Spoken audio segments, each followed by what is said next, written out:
Uma menina de apenas 11 anos entrou sozinha no banco mais luxuoso de São Paulo. Estava suja de terra, com o cabelo desarrumado e carregava uma mochila de unicórnio. Na mão, um cheque de 50 mil reais. O que ela não sabia é que em poucos minutos sua confiança no mundo dos adultos seria destroçada para sempre. E o que o gerente que a humilhou não sabia é que estava prestes a cometer o maior erro da sua carreira. Antes de continuar, se inscreva no canal. Aqui a gente conta histórias que tocam o coração e ensinam lições que ficam para toda a vida. 40 minutos antes, Carla Mendes brincava no parque da Vila Madalena, completamente alheia ao poder que carregava no sobrenome. Para ela, Lucas era apenas papai, um homem carinhoso que trabalhava com números. Rita era apenas mamãe, que fazia o melhor sanduíche de queijo do mundo e sempre sabia quando ela estava triste. Carla, vem cá, filha, chamou Rita, tirando um envelope da bolsa. A vovó Lúcia mandou seu presente de aniversário. A menina correu ofegante, as bochechas rosadas de tanto brincar. Rita abriu o envelope devagar, revelando um cheque azul de 50 mil reais. Os olhos de Carla brilharam como se tivesse visto um tesouro. Nossa, mãe, é muito dinheiro. É sim, amor. Você quer guardar na sua continha do banco? Lucas observou a filha saltitando de alegria. Era exatamente essa infância que eles queriam para ela. Livre, suja, feliz. Sem saber o peso do império que um dia herdaria. Posso ir sozinha depositar? Perguntou Carla, empolgada com a independência. Lucas e Rita trocaram aquele olhar que só pais têm. Era sempre uma decisão delicada. Proteger ou deixar descobrir o mundo aos poucos? Pode sim, disse Lucas, mas a gente vai junto até a porta. 20 minutos depois, eles chegaram ao Banco Paulista. Carla acenou para os pais e empurrou a porta de vidro pesada, entrando num ambiente que mudaria sua vida para sempre. Carla não sabia que estava prestes a descobrir que nem todos os adultos merecem a confiança de uma criança. A agência do Banco Paulista era intimidadora por design. Mármore polido que refletia cada passo, ar-condicionado gelado que contrastava com o calor da tarde, vidros espelhados que faziam tudo parecer maior e mais formal. Era um lugar construído para impressionar, para mostrar poder e riqueza. O movimento era típico de uma tarde de terça-feira.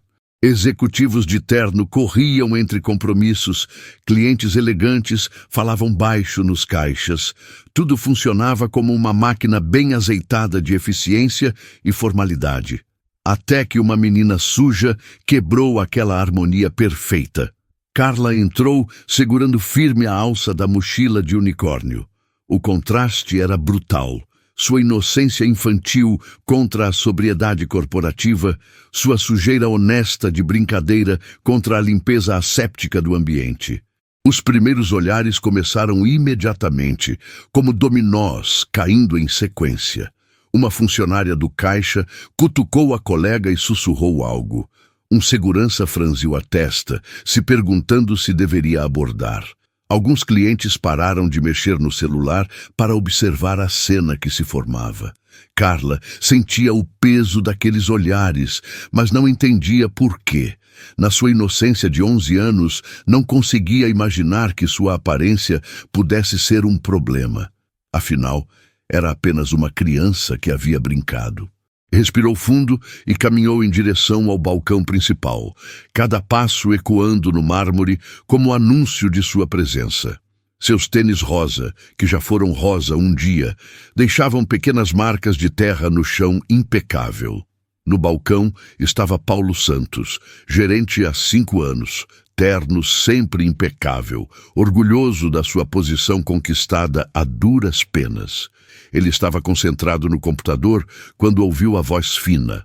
Com licença, moço. Paulo levantou os olhos e franziu a testa, genuinamente surpreso. Uma criança? Sozinha? Naquele estado? Por um breve momento, sua primeira reação foi de preocupação. Oi, você está procurando alguém, criança? Era a pergunta que definiria tudo.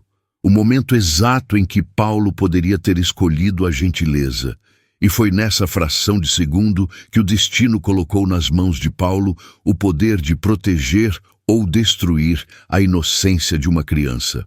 Não, moço, eu vim depositar este cheque aqui, disse Carla, abrindo a mochila de unicórnio com cuidado. Ela tirou o papel dobrado que havia amassado um pouco durante a brincadeira no parque. 50 mil reais endossados para Carla Mendes, assinado pela vovó Lúcia com a letra trêmula da idade. Paulo pegou o cheque e seus olhos se arregalaram. Era uma quantia absurda para uma criança daquele jeito. Por um momento, ele hesitou. Olhou para Carla, depois para o cheque, depois para Carla novamente. Fernanda, a supervisora, se aproximou por curiosidade. Outros funcionários começaram a notar a situação. O ambiente, que antes funcionava como uma máquina silenciosa, começou a diminuir o ritmo para acompanhar aquela cena inusitada. Paulo sentia a pressão dos olhares. Como gerente, era sua responsabilidade manter a credibilidade e a ordem do ambiente. E aquela situação, uma criança suja com um cheque milionário, definitivamente fugia de qualquer padrão aceitável. Filha, disse Paulo, e Carla notou que o tom havia mudado. O moço, respeitoso, havia virado filha condescendente. Esse cheque está bem amassado. Você tem certeza de que é real? A pergunta soou estranha para Carla. Por que um adulto acharia que ela estava mentindo? É sim, moço. É presente da minha vovó para o meu aniversário. E você tem conta aqui mesmo? Continuou Paulo, sua voz ganhando um tom duvidoso que ele nem percebeu. Tenho sim. Meu pai abriu para mim. Ah, você tem pai? As palavras saíram com uma ironia sutil que cortou Carla como uma lâmina. Ela não entendeu exatamente o que havia de errado, mas sentiu algo apertado no peito.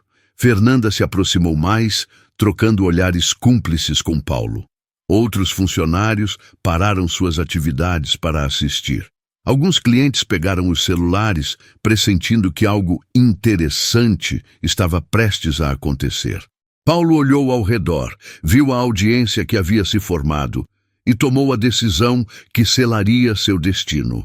E foi então que Paulo cruzou a linha de onde não haveria volta, transformando-se no tipo de adulto que toda criança deveria temer. Sabe o que eu acho? Disse Paulo, elevando o tom de voz o suficiente para que outros pudessem ouvir. Acho que você está brincando com a gente. As palavras atingiram Carla como um soco invisível. Brincando? Ela só queria depositar o dinheiro da vovó. Ninguém dá 50 mil reais de presente para uma menina como você, continuou Paulo, agora totalmente transformado na versão cruel de si mesmo. Uma menina como você. As palavras ecoaram na cabeça de Carla como um eco doloroso. Ela olhou para baixo, vendo pela primeira vez sua camiseta suja, seu tênis empoeirado e se sentiu envergonhada sem entender por quê. Mas é verdade, moço. A vovó sempre dá presente caro, tentou explicar, a voz ficando menor. Vovó? Paulo riu, e não era um riso gentil. Era um riso que outros funcionários começaram a acompanhar. E onde está essa vovó? Por que não veio junto? Ela mora em Curitiba. Mais risadas. Fernanda balançou a cabeça como se estivesse ouvindo uma história mal contada.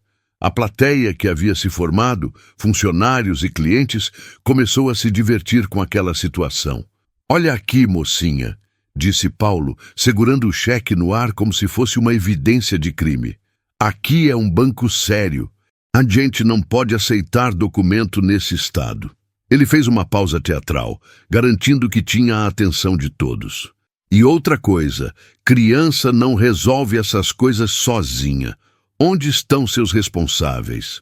Meus pais estão lá fora, disse Carla, a voz começando a tremer. Seus pais? O deboche era puro agora. Então por que não entraram junto? Por que mandaram uma criança fazer serviço de adulto? Carla não soube o que responder. Seus pais confiavam nela, achavam que ela conseguia.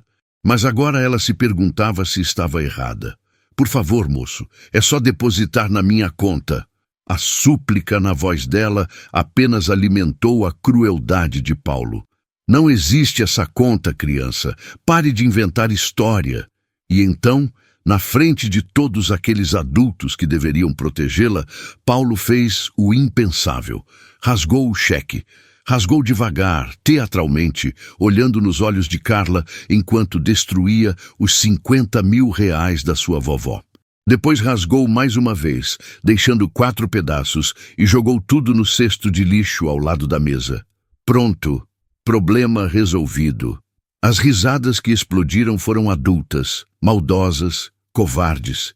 Risadas de gente que havia perdido a humanidade em nome de um momento de entretenimento cruel. Carla mordeu o lábio com força para não chorar ali, pegou a mochila de unicórnio e saiu correndo, deixando para trás sua infância e sua confiança nos adultos. E naquele momento, Paulo não fazia ideia de que havia acabado de humilhar a futura dona de tudo aquilo que ele achava que controlava. O silêncio que caiu sobre o banco durou apenas 2 segundos. Depois vieram as risadas. Não de todos, mas de muitos.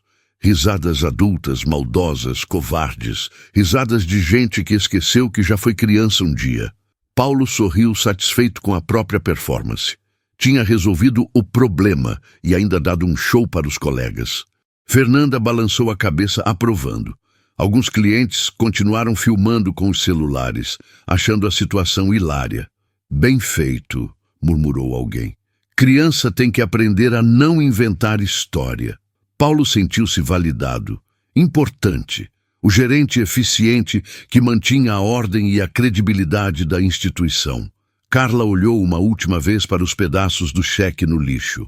50 mil reais da vovó Lúcia, que trabalhou 60 anos como costureira para poder dar presentes caros para a neta única. Pedaços de papel que representavam tanto amor, tanto sacrifício, jogados no lixo como se não valessem nada. Vai, filha, disse Paulo, fazendo gestos com a mão como se estivesse enxotando um animal. Volta para casa. Toma um banho. Pede para os seus pais virem aqui com você da próxima vez. Criança não resolve essas coisas sozinha. Aquelas foram as últimas palavras cruéis que Paulo dirigiu a Carla. Ele não sabia, mas também seriam as últimas palavras cruéis que dirigiria a qualquer criança pelo resto da vida. As lágrimas finalmente subiram nos olhos de Carla, mas ela as segurou com uma força que não sabia que possuía. Não ia dar a satisfação para aqueles adultos maldosos de vê-la chorar. Pegou a mochila de unicórnio, virou as costas e saiu do banco quase correndo. A porta de vidro se fechou atrás dela com um ruído pesado, como se estivesse selando o destino de todos ali dentro. Do lado de fora, o sol de março batia forte, mas Carla sentia frio.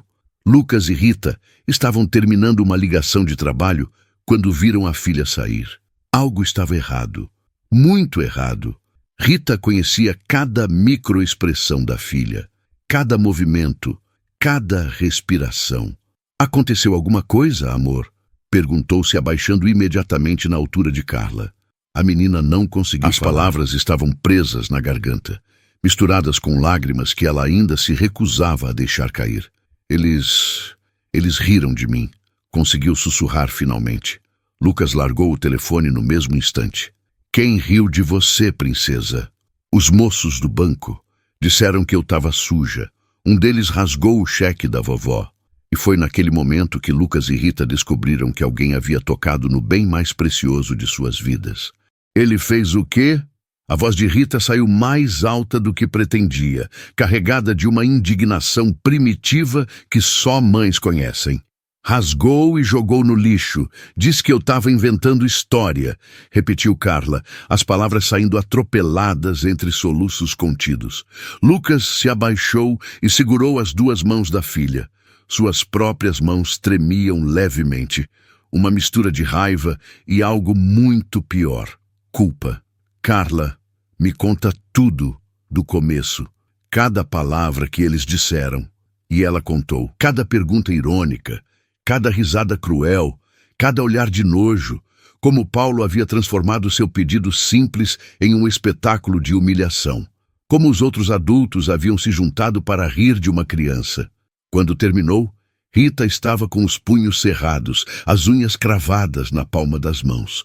Lucas sentia algo queimar no peito que não sentia há anos. Uma raiva pura, focada, determinada. "Filha", disse Lucas, respirando fundo para controlar a voz. "Você sabe que a culpa não é sua, né? Você não fez nada errado. Então, por que eles foram tão ruins comigo, pai?" A pergunta simples cortou como uma navalha. Como explicar para uma criança que o mundo às vezes é cruel sem motivo? "A gente deveria ter entrado junto", murmurou Rita, mais para si mesma, a culpa materna falando mais alto. "Rita, não", disse Lucas firmemente. "A gente fez certo. Nossa filha merecia ser tratada com respeito, independente de estar sozinha ou acompanhada. Mas ela é criança, e criança merece respeito também, talvez até mais." No carro, a caminho de casa, o silêncio era pesado. Carla estava no banco de trás, olhando pela janela, ainda processando como adultos que ela nem conhecia podiam ser tão maldosos. "Por que eles fizeram isso, mãe? Eu só queria depositar o dinheiro da vovó." Rita se virou completamente no banco. "Porque algumas pessoas julgam os outros pela aparência, filha. Eles acharam que você não merecia respeito porque estava suja de brincadeira. Mas brincar não é errado." "Claro que não é errado, amor. Criança tem que brincar, tem que se sujar, tem que ser feliz." Lucas parou o carro no acostamento.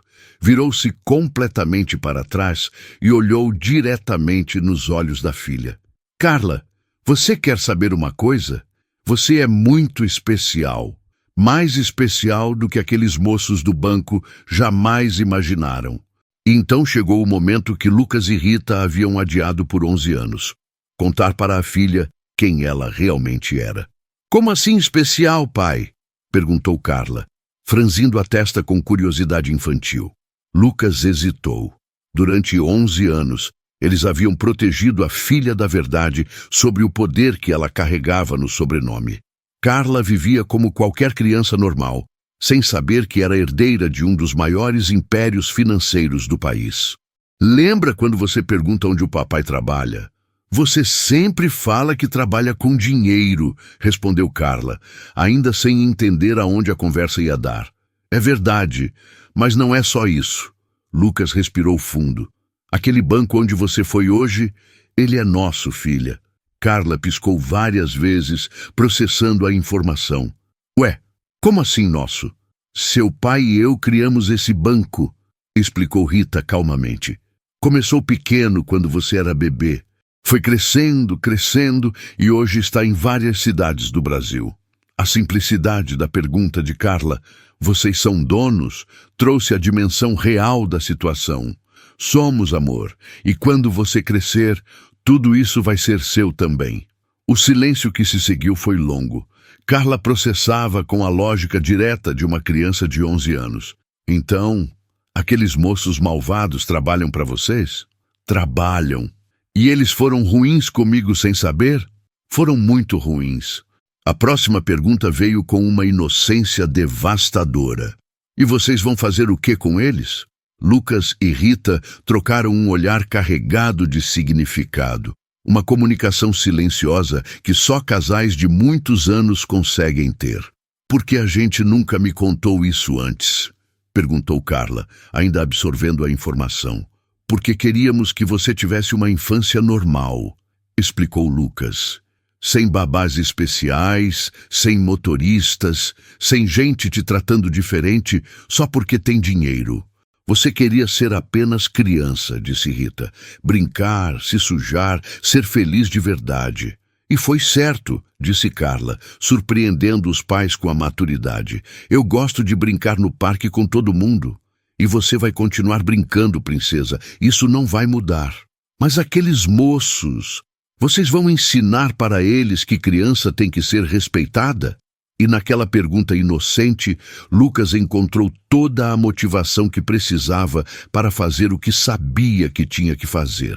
Vamos ensinar sim, filha, de um jeito que eles nunca vão esquecer, disse Lucas, uma determinação fria entrando em sua voz. Naquela mesma noite, depois que Carla foi dormir, Lucas se trancou no escritório. Rita ficou na porta, observando o marido que ela conhecia há 15 anos transformar-se gradualmente do pai protetor no CEO implacável que havia construído um império. Você tem certeza disso, Lucas? Perguntou ela baixinho. Tenho. Nossa filha me perguntou se ela tinha feito algo errado por estar suja, Rita. Uma criança de 11 anos questionou se merecia respeito básico. Lucas pegou o telefone e discou. Dr. Henrique Almeida, advogado da família há 15 anos, atendeu no segundo toque. Lucas, é tarde para você estar ligando. Henrique, preciso de uma reunião emergencial na agência da Paulista. Segunda-feira que vem, 14h. Reunião emergencial? Posso saber o motivo oficial? Auditoria comportamental especial. Quero todos os funcionários que estavam trabalhando na terça-feira passada. Todos? Lucas, isso não é um pouco drástico? Henrique, a voz de Lucas ficou gelada. Minha filha foi humilhada, ridicularizada e desrespeitada por funcionários do nosso próprio banco.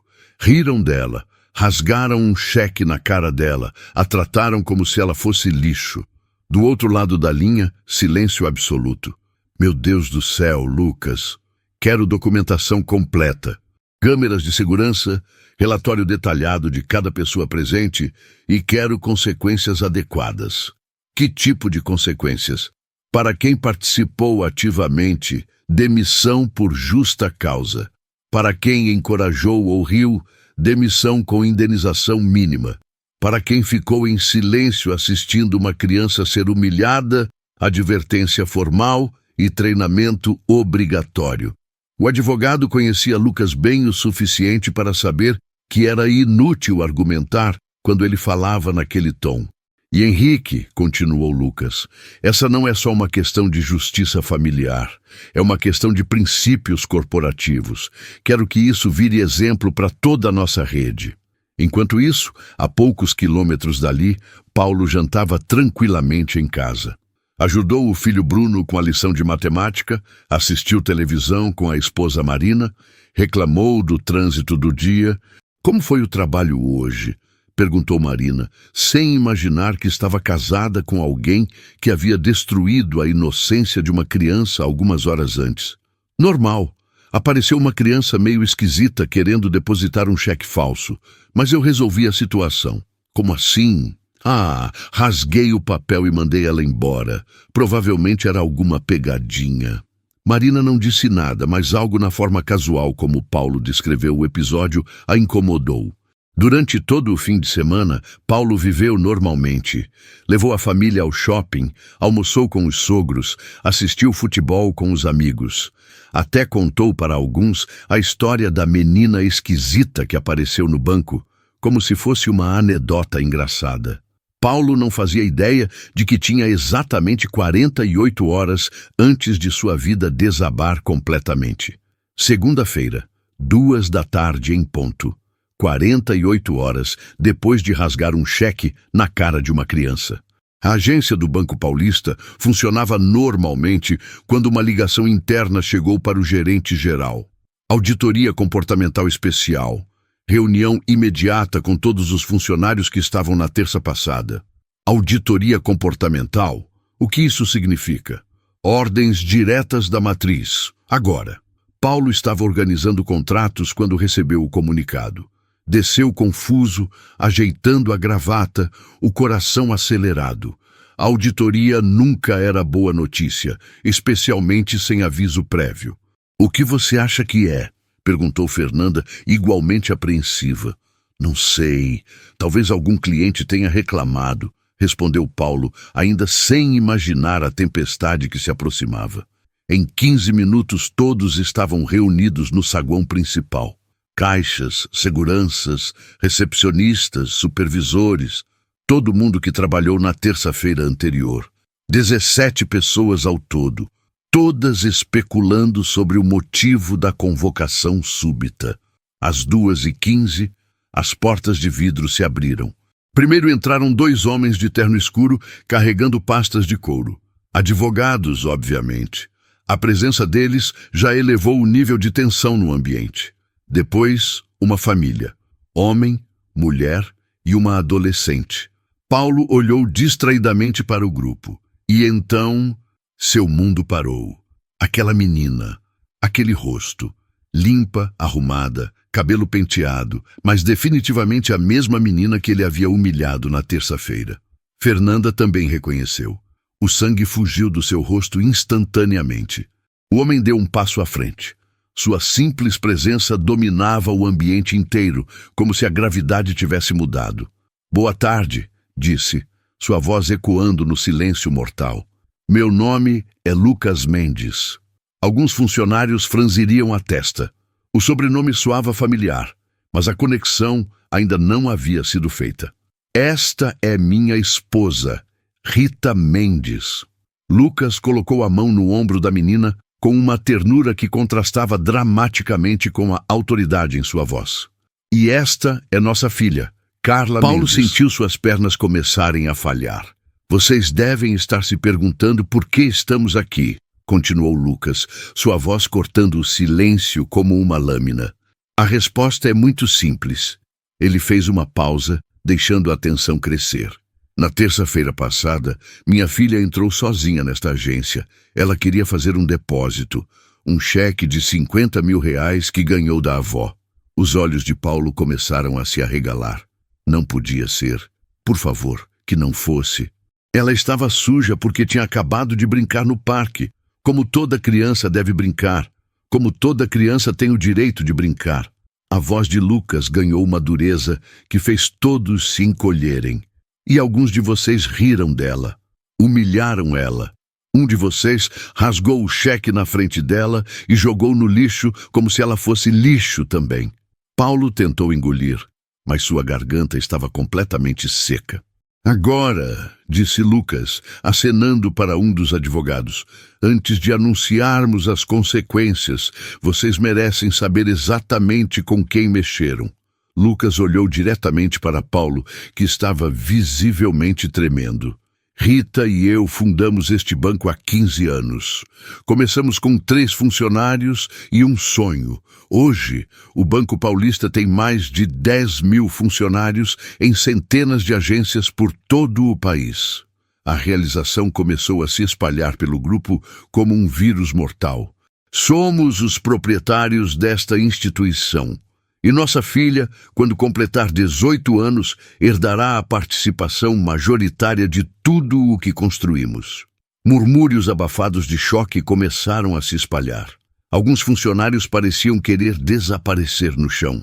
"Mas na terça-feira", disse Rita, dando um passo à frente, sua voz trêmula de emoção contida, "ela não entrou aqui como herdeira. Entrou como uma criança de 11 anos que confiou que seria tratada com dignidade." Carla, que até então estava em silêncio, olhou diretamente para Paulo. Seus olhos não demonstravam raiva, mas uma tristeza profunda, que era muito pior. E então Lucas fez o anúncio que selou o destino de todos. "Mas antes de decidirmos o futuro de vocês, vamos revisar exatamente o que aconteceu." Dr. Henrique abriu um notebook e conectou a um projetor portátil. A parede branca do banco se transformou numa tela de cinema, onde o filme da destruição de Paulo seria exibido. "Durante os últimos dias, nossa equipe de segurança analisou cada segundo das gravações da terça-feira passada", disse Lucas. "Cada palavra, cada gesto, cada risada." A imagem apareceu na parede. Data e hora no canto superior. Terça-feira, 14 de setembro. A qualidade era cristalina. Ali estava Carla, pequena e vulnerável, entrando pela porta de vidro. Sua mochila de unicórnio parecia desproporcional nas costas. Seus passos hesitantes revelavam uma criança tentando ser corajosa em ambiente intimidador. Paulo assistiu horrorizado à reprodução da sua própria crueldade. Na tela, ele mesmo aparecia concentrado no computador, levantando os olhos quando ouviu a voz fina. "Com licença, moço." A educação natural de Carla contrastava brutalmente com o que viria a seguir. "Oi, você está procurando alguém, criança?" Não, eu vim depositar este cheque aqui. Lucas pausou a gravação. Quero que notem algo importante. Até aqui, a interação está normal. Uma criança educada, um funcionário aparentemente prestativo. Ele retomou o vídeo. Esse cheque está bem amassado. Você tem certeza de que é real? É sim, moço. É presente da minha vovó. E você tem conta aqui mesmo? Tenho sim. Meu pai abriu para mim. Novamente, Lucas pausou. Aqui começou a mudança. Notem o tom de voz, a postura corporal. Minha filha ainda confia, mas algo já começou a se deteriorar. Na gravação, Fernanda se aproximava com expressão cética. Outros funcionários paravam para observar. A atmosfera mudava visivelmente. Ah, você tem pai? O sarcasmo na voz de Paulo ecoou pelo banco silencioso como um tiro. Vários funcionários presentes baixaram os olhos, envergonhados de suas próprias reações na tela. Tenho. Ele se chama Lucas. Lucas o quê, minha filha? Lucas Mendes. E na gravação, Paulo e Fernanda trocaram aquele olhar cético fatal. O nome não significava nada para eles. Como poderiam imaginar que estavam humilhando a filha do homem que assinava seus salários? Sabe o que eu acho? Acho que você está brincando com a gente. As palavras de Paulo na tela fizeram alguns funcionários se encolherem fisicamente. Ninguém dá 50 mil reais de presente para uma menina como você. Uma menina como você. A frase ecoou pelo Banco Real como uma condenação. O vídeo mostrou as risadinhas se espalhando entre os funcionários. Clientes parando para assistir o show. Alguns pegando celulares para filmar uma criança sendo destruída. E então, chegou o momento mais doloroso. Paulo pegou o cheque, olhou teatralmente para a plateia que havia se formado e rasgou devagar, deliberadamente, saboreando cada segundo do poder que exercia sobre uma criança indefesa. O som do papel sendo rasgado preencheu o silêncio como uma explosão. Pronto! Problema resolvido! As risadas que se seguiram foram ainda piores que Paulo lembrava. Cruéis, maldosas, desumanas. Adultos se divertindo com o sofrimento de uma criança. O vídeo terminou com Carla pegando a mochila e saindo quase correndo, mordendo o lábio para não chorar ali. Quando a tela ficou preta, o silêncio no banco era ensurdecedor. Agora, disse Lucas, sua voz cortante como gelo, alguém quer me explicar o que acabaram de ver? Paulo tentou falar, sua voz saindo como um sussurro desesperado. Senhor, eu não sabia quem ela era. Pare! A palavra de Lucas ecoou como um martelo judicial. Se você soubesse quem ela era, é essa sua defesa? Paulo empalideceu ainda mais, se isso fosse possível. Então você admite que só respeita pessoas quando sabe quem elas são? Quando sabe se tem poder ou dinheiro? Não, senhor, eu não quis dizer isso. Disse exatamente isso. Cortou Rita dando um passo à frente. Você acabou de admitir na frente de todo mundo que só teria tratado minha filha com decência se soubesse que somos os donos. Lucas olhou ao redor, para cada rosto presente. Alguém mais quer usar essa desculpa patética? Alguém mais quer dizer que não sabia quem ela era? Silêncio mortal. Ótimo, porque vou deixar uma coisa muito clara para vocês. Respeito não depende de saber quem alguém é. Respeito é o mínimo que qualquer ser humano merece. Sua voz ganhou uma intensidade que fez todos recuarem mentalmente. Minha filha poderia ser filha de um faxineiro, de um entregador, de uma diarista, de qualquer pessoa, e ela ainda mereceria ser tratada com dignidade. Rita limpou uma lágrima que insistia em escapar. Vocês quebraram algo em minha filha que eu nunca vou conseguir consertar completamente. A confiança dela nos adultos, a crença de que o mundo é um lugar seguro para crianças. Minha filha veio para casa perguntando se tinha feito alguma coisa errada por estar suja, continuou Lucas. Uma criança de 11 anos me questionou se merecia respeito básico. Alguns funcionários começaram a chorar baixinho. A gravidade do que haviam feito finalmente penetrava suas consciências. Durante 11 anos, protegemos nossa filha. Criamos uma bolha de amor ao redor dela, onde ela pudesse ser apenas criança. E na primeira vez que ela saiu dessa proteção, vocês estilhaçaram essa inocência. Paulo estava visivelmente se desfazendo. Por favor, ele conseguiu sussurrar. Por favor, me deixem pedir desculpa para ela. Lucas olhou para a filha, que acenou com a cabeça. Carla deu um pequeno passo à frente e olhou diretamente para Paulo. Quando ela falou, sua voz era baixa, mas cada palavra cortou como uma lâmina. Se eu não fosse filha do dono do banco, vocês iam pedir desculpa? A pergunta simples de uma criança ecoou como uma bomba nuclear no silêncio absoluto. Paulo abriu a boca, fechou, tentou formar palavras que não saíam, porque todos ali sabiam a resposta devastadora. Não, eles não teriam pedido desculpa, não teriam ligado. Teriam esquecido dela em 5 minutos. Responde ela, disse Rita, a voz carregada de uma dor maternal primitiva. Paulo não conseguiu. Como poderia mentir para uma criança que havia destruído? Carla continuou, com aquela sinceridade brutal que só crianças possuem. Meu pai e minha mãe me ensinaram que todo mundo merece carinho, que não importa a roupa, não importa se está sujo ou limpo. Vocês não aprenderam isso? A simplicidade devastadora da pergunta quebrou as últimas defesas de Paulo. Ele desabou psicologicamente, apoiando-se no balcão para não cair. Quando eu estava aqui na terça, continuou Carla, eu não sabia que vocês trabalhavam para o meu pai. Eu só sabia que vocês eram adultos, e minha mãe sempre me ensinou que adulto protege criança. Cada palavra era uma punhalada certeira. Mas vocês não me protegeram. Vocês foram malvados comigo. E então, Carla fez a declaração que destruiu qualquer possibilidade de defesa. Se vocês fizeram isso comigo, que tenho pais que podem me defender, imagina o que fazem com crianças que não têm ninguém? O impacto da observação de Carla foi como um tsunami emocional.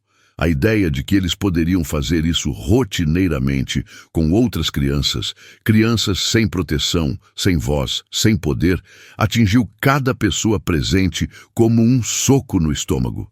Minha filha de 12 anos, disse Lucas, sua voz trêmula de emoção, acabou de dar uma lição de humanidade para todos vocês. Agora é minha vez de dar uma lição sobre consequências. Dr. Henrique começou a distribuir envelopes de uma pasta de couro. Durante estes últimos dias, nossa equipe jurídica analisou cada segundo da gravação e identificou níveis diferentes de participação no que aconteceu com minha filha. Lucas pegou uma lista e começou a ler nomes. Paulo Santos. Você foi o protagonista desta humilhação. Rasgou um cheque na cara de uma criança, liderou as risadas, a transformou em objeto de entretenimento. Demissão por justa causa, sem direito a qualquer indenização. Paulo recebeu o envelope com mãos que tremiam descontroladamente. Fernanda Silva, você encorajou ativamente, participou das risadas, reforçou cada humilhação, demissão imediata com indenização mínima prevista em lei. Sandra Costa, Márcia Oliveira, Roberto Santos, continuou Lucas. Vocês riram, fizeram comentários maldosos, transformaram o sofrimento de uma criança em diversão. Demissão imediata com todas as verbas rescisórias. Vários envelopes foram distribuídos. O clima estava sufocante. Para aqueles que assistiram em silêncio, Lucas olhou para os funcionários restantes, que não participaram diretamente, mas também não defenderam uma criança sendo atacada. Advertência formal por escrito e treinamento obrigatório sobre dignidade humana. Quero que todos entendam uma coisa, disse Lucas, sua voz ecoando por todo o banco. Isso não é vingança pessoal. É uma lição institucional. É a demonstração de que nossa empresa não tolera desrespeito a qualquer ser humano. Rita deu um passo à frente. A partir de hoje, todas as nossas agências implementarão o protocolo de atendimento humanizado. Treinamento obrigatório sobre empatia, respeito e dignidade humana para todos os funcionários, sem exceção. E quero que vocês levem uma mensagem para suas próximas empresas, disse Lucas. Respeito não é cortesia, não é opcional, é obrigação básica entre seres humanos. Paulo tentou se aproximar, cambaleando. Senhor Lucas, existe alguma forma de eu consertar isso? Alguma coisa que eu possa fazer? Lucas olhou para ele com uma mistura de tristeza e firmeza. Consertar? Paulo, você despedaçou a confiança de uma criança na bondade dos adultos. Isso não se conserta com palavras. Então não há nada que eu possa fazer. Ah, sim, disse Lucas, surpreendendo a todos. Trate toda criança que cruzar seu caminho como se fosse sua própria filha. Trate todo ser humano como se fosse alguém que você ama incondicionalmente. Eu vou fazer isso, Paulo sussurrou desesperado. Juro por tudo que é mais sagrado que vou. Então talvez um dia, disse Lucas, você entenda que a lição que minha filha veio te ensinar hoje vale infinitamente mais que qualquer emprego que você perdeu. Quando as portas do banco se fecharam atrás da família Mendes, Paulo olhou ao redor para o caos que sua crueldade havia criado. Colegas chorando, seguranças atordoados, clientes sussurrando sobre o que havia presenciado. Nos dias que se seguiram, a notícia se espalhou como fogo pela cidade financeira de São Paulo. 15 demissões no Banco Paulista por desrespeito à herdeira. O motivo vazou rapidamente. Humilharam uma criança que se revelou ser filha dos donos. Paulo tentou conseguir trabalho em outros bancos, mas as referências profissionais sempre terminavam da mesma forma: inadequação no relacionamento com clientes. Em 2 semanas, estava trabalhando como vendedor numa loja de eletrodomésticos. Fernanda mudou-se para Belo Horizonte, incapaz de suportar os olhares na cidade. Os outros funcionários demitidos se espalharam, alguns conseguindo recolocação em empresas menores, outros mudando completamente de carreira. O Banco Paulista, por sua vez, se transformou completamente. Lucas e Rita implementaram mudanças que iam muito além de treinamentos. Reformularam toda a cultura da empresa, criaram o programa Futuro Brilhante para a inclusão financeira de crianças carentes e estabeleceram novos critérios de contratação baseados não apenas em competência técnica, mas em demonstração real de empatia. E assim, a humilhação de uma criança se transformou na maior revolução de atendimento humanizado da história do sistema financeiro brasileiro. 6 meses se passaram desde aquela segunda-feira que destruiu carreiras e mudou vidas. Paulo acordava todos os dias às 5:30 da manhã. Pegava 2 ônibus para chegar à loja de eletrodomésticos onde trabalhava como vendedor. O salário de R$ 4.200 era uma queda brutal comparado aos 8.500 que ganhava como gerente bancário, mas não era o dinheiro que mais doía. Era o silêncio que havia tomado conta da sua casa. Marina mal olhava nos olhos dele, desde que soube dos detalhes completos sobre a demissão. Quando a notícia vazou nos jornais, funcionários do Banco Paulista demitidos por humilhar herdeira, ela finalmente entendeu a dimensão real do que o marido havia feito. Paulo, eu preciso entender uma coisa, ela havia dito na primeira semana. Sua voz tremendo de uma decepção que cortava mais fundo que raiva. Você humilhou uma criança de 11 anos. Marina, eu já expliquei. Não, você não explicou. Você se desculpou, chorou, se lamentou.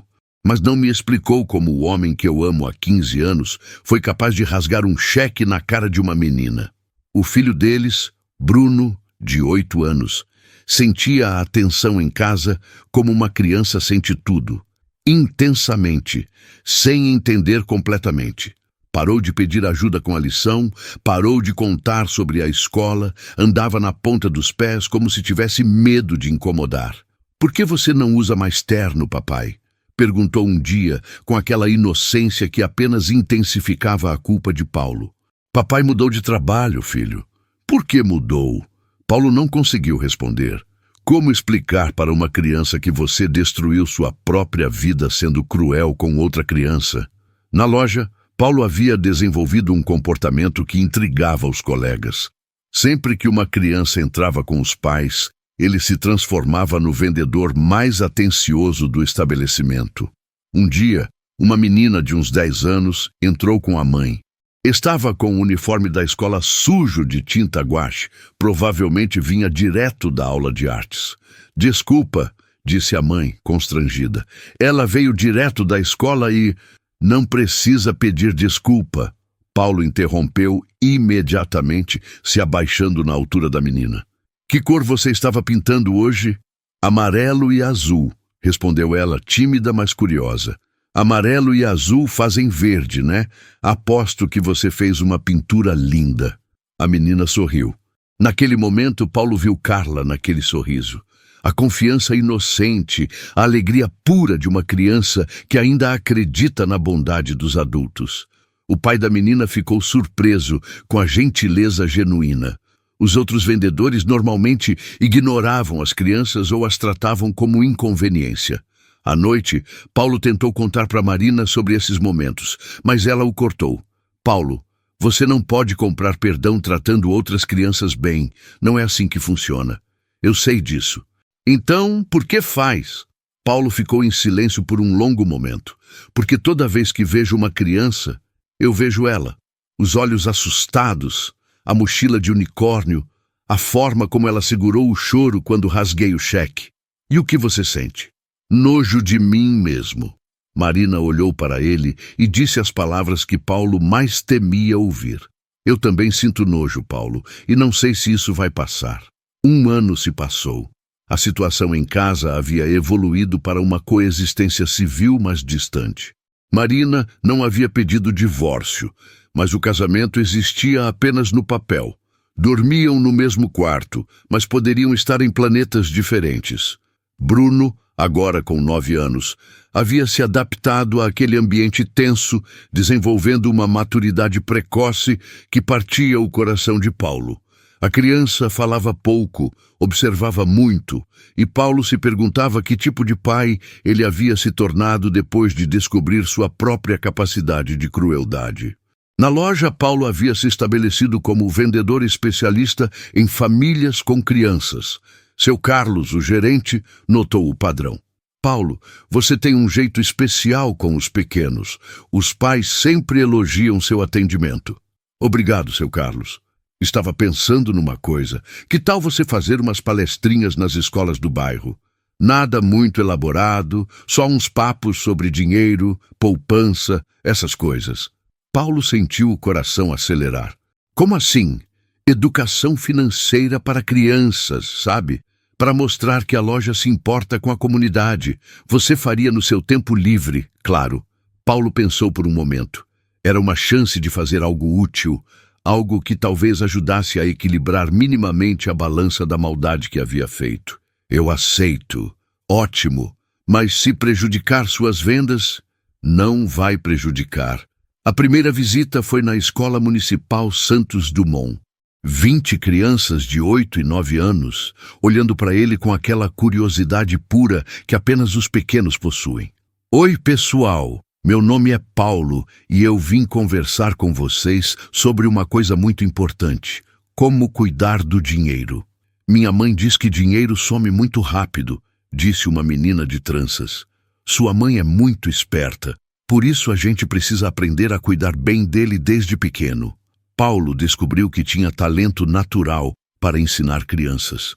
Elas faziam perguntas diretas, honestas, sem malícia. Ele se sentia genuinamente útil pela primeira vez em muito tempo. Depois de 3 meses visitando 5 escolas diferentes, Paulo chegou em casa com uma energia que Marina não via há anos. "Como foi a escola hoje?" ela perguntou, mais por educação que por interesse real. "Bem, as crianças fizeram perguntas incríveis. Uma menina perguntou se dinheiro pode comprar felicidade." Marina olhou para ele pela primeira vez em meses, com algo parecido com curiosidade. "E você respondeu o quê?" "Que dinheiro pode comprar coisas que deixam a gente feliz por um tempo, mas não pode comprar o tipo de felicidade que vem de ser uma pessoa boa." "E por que você está fazendo isso, Paulo? De verdade?" Paulo respirou fundo. Era a primeira conversa real que eles tinham em mais de 1 ano. "Porque eu preciso tentar consertar alguma coisa." Não posso desfazer o que fiz com aquela menina, mas talvez eu possa evitar que outras crianças passem pelo que ela passou. Você acha que isso te faz uma pessoa melhor? Não, Paulo respondeu sem hesitar. Isso só me faz uma pessoa menos pior. E talvez, pela primeira vez desde aquela terça-feira fatídica, Marina viu um vislumbre do homem que havia se casado. 2 anos se passaram desde o dia que mudou tudo. Carla, agora com 13 anos, havia crescido mais sábia, mas ainda mantinha a essência doce que seus pais tanto protegiam. O Banco Paulista se transformara numa referência nacional de atendimento humanizado, e o programa Futuro Brilhante já atendia mais de 1.000 crianças em situação de vulnerabilidade. Lucas observava a filha com orgulho misturado a uma saudade indefinível, saudade da inocência absoluta que ela havia perdido naquele dia. Carla ainda brincava, ainda se sujava, ainda ria com a mesma facilidade, mas algo em seus olhos havia mudado para sempre. "Pai", disse ela um dia saindo da escola, "você sabe o que aconteceu com aquele homem que foi malvado comigo?" Lucas parou de dirigir no primeiro semáforo. "Por que você pergunta isso, filha?" "Porque hoje a professora falou sobre perdão na aula de religião, e eu fiquei pensando se ele aprendeu alguma coisa." Rita se virou no banco da frente. "Você pensa muito nele?" "Às vezes. Não com raiva, não. Só fico curiosa se ele mudou de verdade." "E se você soubesse que ele está trabalhando com crianças, ensinando sobre responsabilidade financeira?" perguntou Lucas, testando a reação da filha. Carla pensou por um momento, com aquela seriedade que havia desenvolvido. "Eu ficaria feliz, porque significaria que o que aconteceu comigo serviu para alguma coisa boa." Enquanto isso, do outro lado da cidade, Paulo terminava mais uma palestra numa escola municipal. Desta vez, o tema havia sido honestidade e consequências. "Professor Paulo", uma menina levantou a mão. "Você já fez alguma coisa muito errada na vida?" A pergunta atingiu Paulo como um raio. 20 pares de olhos infantis aguardavam sua resposta. "Já", respondeu honestamente. "Fiz algo que machucou muito uma pessoa. Uma criança como vocês. E o que aconteceu? Eu perdi tudo que era importante para mim. Meu trabalho, o respeito das pessoas, quase perdi minha família. Você pediu desculpa?" "Pedi, mas às vezes pedir desculpa não é suficiente. Às vezes a gente precisa passar a vida inteira tentando ser uma pessoa melhor. E você está conseguindo?" Paulo olhou para aqueles rostos inocentes, cheios de esperança, e sentiu algo que não sentia há muito tempo, um propósito genuíno. "Eu estou tentando todos os dias. E vocês me ajudam muito." "Como assim?" "Porque vocês me lembram de como é importante tratar as crianças com carinho. Vocês me ajudam a ser uma pessoa melhor." Quando saiu da escola naquele dia, Paulo encontrou Marina esperando na porta. Era a primeira vez em 2 anos que ela aparecia em uma das suas atividades. "Eu escutei um pouco da sua palestra", disse ela. "E o que achou?" "Que talvez você tenha encontrado um jeito de viver com o que fez." Paulo a olhou com uma mistura de surpresa e esperança. "Isso significa que..." "Significa que pela primeira vez em 2 anos eu vi o homem que me apaixonei. Não o homem que você era no banco, mas o homem que você está tentando se tornar." E naquele momento, Paulo entendeu que a redenção verdadeira não vinha do perdão dos outros, mas da transformação real de si mesmo. 3 meses depois dessa conversa com Marina, numa tarde de sábado, Paulo estava saindo da Escola Municipal São Francisco, onde havia dado mais uma palestra, quando viu uma cena familiar na calçada. Uma família caminhava em sua direção, pai, mãe e uma adolescente. Quando reconheceu quem eram, seu coração quase parou. Lucas, Rita e Carla.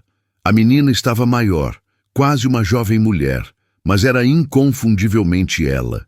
Por um momento, Paulo pensou em atravessar a rua, se esconder, fugir. Mas algo dentro dele, talvez a coragem que havia aprendido ensinando crianças, disse que não, que era hora de enfrentar. Respirou fundo e caminhou na direção deles. "Senhor Lucas", disse quando se aproximou. Lucas se virou surpreso. Por um momento não reconheceu. Paulo estava diferente. Mais magro, cabelos com fios grisalhos, roupas simples, uma mochila de professor nas costas. Paulo? Sim, senhor. Sou eu. Rita instintivamente se posicionou próxima à filha, mas Carla fez um gesto tranquilizador. Eu queria falar com vocês, especialmente com a Carla. Lucas e Rita trocaram olhares. O que você quer? Paulo olhou diretamente para Carla, que o observava com curiosidade madura, sem medo. Carla, eu sei que você se lembra de mim, do que eu fiz 2 anos atrás. Eu lembro sim. Eu passei todos estes dias pensando naquele momento e entendi que você me deu a maior lição da minha vida. E que lição? Paulo se ajoelhou para ficar na altura dela, como havia aprendido a fazer com as crianças das escolas. Que toda pessoa merece respeito sempre, independente de qualquer coisa. Você me mostrou o tipo de pessoa que eu nunca quero ser de novo. E o senhor mudou? A pergunta direta, típica de adolescente, foi direto ao ponto. Estou tentando mudar todos os dias. Por causa do que você me ensinou, agora eu trabalho ensinando crianças. Já falei para milhares delas sobre respeito, sobre honestidade, sobre como tratar bem as pessoas. Carla o estudou por um momento com aquela percepção aguçada que havia desenvolvido. O senhor faz isso por causa do que fez comigo? Faço, porque você me mostrou que criança não é coisa pequena. Criança é gente, gente que merece todo o cuidado do mundo. Rita observava a conversa com atenção. Paulo, você está pedindo perdão? Estou, mas não esperando que vocês me perdoem. Estou pedindo porque preciso que Carla saiba que ela mudou minha vida para melhor. Carla olhou para os pais, depois de volta para Paulo. Senhor Paulo, eu já perdoei o senhor faz tempo. Meus pais me ensinaram que guardar raiva só machuca a gente mesmo. Paulo sentiu os olhos marejarem. Mas eu queria saber uma coisa. O senhor tem filhos? Tenho. Um menino de 10 anos. E o senhor trata ele bem? Trato ele com todo o amor do mundo. Depois do que fiz com você, aprendi que criança é o que existe de mais precioso. Lucas observou Paulo por um longo momento, vendo a sinceridade genuína em seus olhos. Paulo, disse finalmente, você gostaria de conhecer nosso programa de educação financeira para crianças carentes? Paulo olhou surpreso. Sempre precisamos de educadores que realmente se importam com as crianças, continuou Rita. Vocês me deixariam ajudar? Se a Carla concordar, disse Lucas. Carla sorriu, um sorriso genuíno, cheio de esperança. Eu acho que seria muito bom, assim a gente pode ajudar mais crianças juntas. E assim, 3 anos depois de rasgar um cheque na cara de uma criança, Paulo Santos voltou ao universo do Banco Paulista. Não como gerente, mas como educador. Não para exercer poder, mas para dar dignidade. Na primeira aula que deu no programa Futuro Brilhante, havia 20 crianças de famílias em situação de vulnerabilidade. Algumas sujas, outras tímidas, todas cheias de sonhos e potencial. Oi, pessoal, disse Paulo, olhando cada rostinho. Meu nome é Paulo e eu estou aqui para ensinar vocês sobre dinheiro. Mas antes de qualquer coisa, quero que vocês saibam uma coisa muito importante. Ele fez uma pausa, lembrando de outra criança em outro tempo. Vocês são importantes. Cada um de vocês. Não importa a roupa que vestem. Não importa se estão limpos ou sujos. Não importa de onde vêm. Vocês merecem respeito e carinho, sempre. Uma menina de uns 8 anos levantou a mão. Professor, meu pai fala que pobre não presta. Paulo sorriu, lembrando de outra menina anos antes, que também havia sido ensinada que algumas pessoas valem menos que outras. Seu pai está errado, princesa. Todo mundo vale muito, todo mundo merece ser tratado com amor. E assim, a lição de uma criança continuou se espalhando, provando que as feridas mais profundas, quando tratadas com amor e humildade, podem gerar as curas mais verdadeiras e duradouras. Gostou dessa história? Inscreva-se no canal, Deixe seu like e me conte nos comentários de onde você está assistindo. Até a próxima!